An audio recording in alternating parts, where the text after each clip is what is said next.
President-elect Bongbong Marcos will be taking an extra job as the country's agriculture chief for the meantime. Marcos Jr. says he wants a reorganization over at the DA. Meanwhile, his running mate, Vice President-elect Sara Duterte, is setting up plans for the DepEd under her leadership. VP Sara says a review of the Aquino admin's K-12 program is being discussed. And pump prices will go up once again. The Energy Department says oil prices could hit 100 pesos per liter soon if the price hikes continue.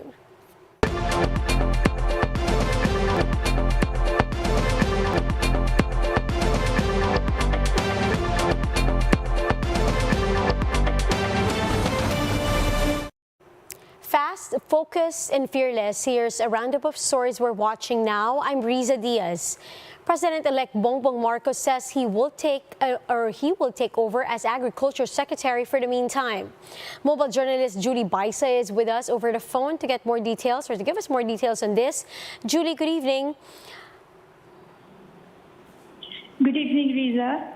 Julie, gusto naming malaman ano nagtulak kay President-elect Bongbong Marcos para akuin itong DA post? Yes, ang ngayon nakikita ni Marcos na malaki na yung problema sa Department of Agriculture kaya napili niya na kuhanin muna yung portfolio o maupo muna pansamantala temporarily bilang DA Secretary. Julie, ano naman ang mga nilatag niyang plano bilang Agriculture Secretary? Kabilang sa priorities ni BBM yung pag-increase sa production ng pananim ngayon at matapos ang tag-ulan. Pangalawa, restructuring sa Department of Agriculture. Kailangan daw na maging responsive yung DA sa mga problemang kinakaharap ngayon, kabilang yung pagtataas ng presyo ng food supply at lalo na nasa post-pandemic na tayo. Hiniling na rin ni Marcos sa DTI, NEDA at DBM na magsagawa ng economic forecast kung ano pa yung mga problemang kahaharapin para sa natitirang buwan ng taon. Kailangan daw na paghandaan yung mga kakailanganin sakaling magkaproblema sa supply ng pagkain. Julie, may mungkahi si Senator Coco Pimentel na isuspend muna ang oil excise taxes sa gitna ng mataas na presyo ng petrolyo. Meron bang naging tugon ang incoming president tungkol dito? Hindi naging direkta yung sagot ni BBM kung sususpindihin yung oil excise taxes. Pero ang sabi niya, kapag daw binawasan ng excise taxes, hindi naman necessarily matutulungan yung mga talagang nangangailangan. Mas gusto raw niyang tutukan yung pagtulong at pagbibigay ng assistance sa mga pinaka-apektado sa transport sector at yung mga nakasalalay dito yung kabuhayan. Mag-focus muna raw sa mga nangangailangan talaga. May nabanggit din ba siya, Julie, kasi may mga bakante pa ring posisyon tulad na lang for Department of Health Secretary. Meron na bang napipisil para dito? Ang sabi ni BBM, paiksi na raw ng paiksi yung shortlist sa mga bakante pang posisyon gaya ng DFA at DOH. Mayroon na daw around 2 to 3 names sa bawat department. Target nila na may anunsyo yung nominees or appointees sa susunod na linggo bago yung oath-taking niya sa June 30.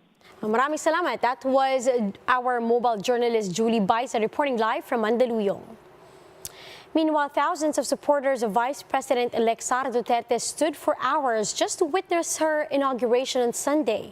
Greg Gregorio with a story. Supporters of Vice President-elect Sara Duterte filled the San Pedro Square in Davao City on Sunday. Para makapesta, makita mo siya. Some even flew to Davao just to witness the VP-elect's oath-taking. Pinopromote siya ni BBM nung eleksyon. Galing pa ako ng Batangas. Dumayo ka dito o may kapamilya dito? Wala, dumayo lang ako dito. The family of Cheryl Rose traveled for nearly a day from Catarman. Aside from taking a photo with the newly elected VP, Cheryl wants her Uniteam shoes to be signed by Inday Sara. Nung 2 weeks, may tumawag sa ako staff daw. So sabi siya, may ipapadala daw si Mayor Sara. Ito pala nakaabot sa Kamigin. Despite the scorching heat, people continued to line up in San Pedro Street. Among the proud supporters is no less than the look-alike of Inday Sara. It's an honor po na maging isang ka-look-alike ni VP po. then I am looking forward for the brighter future of the Philippines po. The inauguration program ended in the evening, but supporters stayed throughout. VP-elect Sara was all smiles, taking pictures with fans for hours in front of the Davao City Hall. But for the Vice President-elect, standing for long hours is nothing compared to the trust the Filipinos gave her to serve in the next 6 years. For News 5, Greg Gregorio, we are One News. Vice President-elect Sara Duterte vows to prioritize providing a competitive salary to public school teachers once she assumes her concurrent position as DepEd Chief. The newly sworn VP said that she plans to continue the program started by her father, outgoing President Rodrigo Duterte. Sara said that she also received instruction to review the K-12 program following public clamor.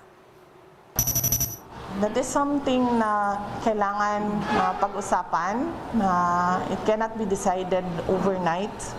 But initially, it is something na napag-usapan din namin ni President Marcos, and he already gave instructions with regard to the review of the implementation of the K-12 program of the Department of Education. More stories after this short break. Stay with us.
You're still watching One News Now. I'm Riza Diaz.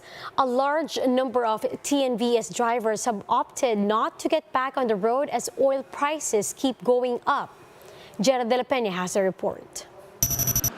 A part of the compartment of Chris's TNVS unit has become a storage for his personal belongings. He said he only goes home to Bulacan on days that his unit is coded due to high prices of fuel. Talagang pahirap na pahirap po kasi ramdam po talaga namin yung pagtaas ng gasolina eh. Others like Christopher sought other jobs rather than go back to driving.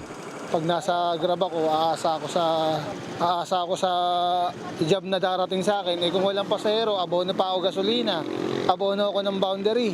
Many drivers opted not to go back after the strict lockdowns brought about by the pandemic. Transport network company Grab said that out of the 65,000 unit cap set by the LTFRB, only about a third, or roughly 20,000, are now plying the streets. But now that restrictions have been eased, the challenge has shifted to soaring oil prices. Obviously, they're scared that gas prices are going to go up and they're not going to make money. So buying a car is a big capital decision for them.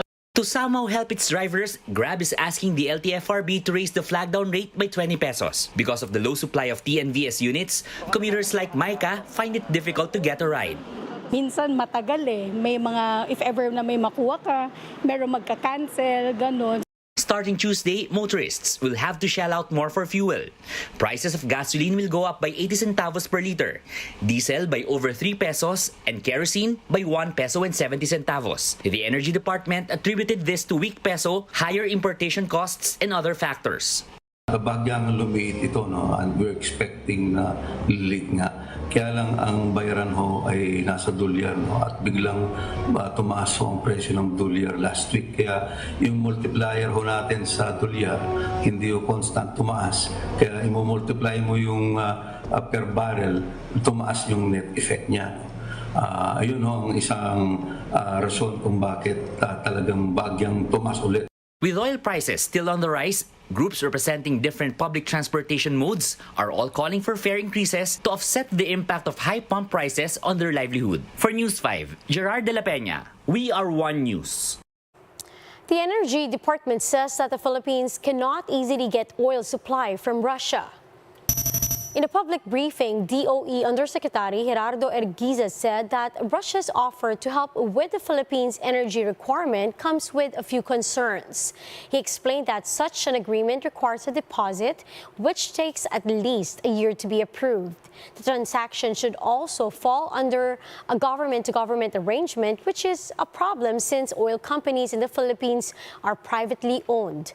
Erguiza's remarks comes on the back of another oil price hike set for Tuesday. He says oil prices could climb up to or as much as 100 pesos per liter if fuel prices increases persist in the coming weeks. About 2 years ago, nagkaroon actually ang offer ng Russia. Meron ng proposed contract. Itong idea na ito, maganda, pero may tayong operational and tinatawag na diplomatic concerns.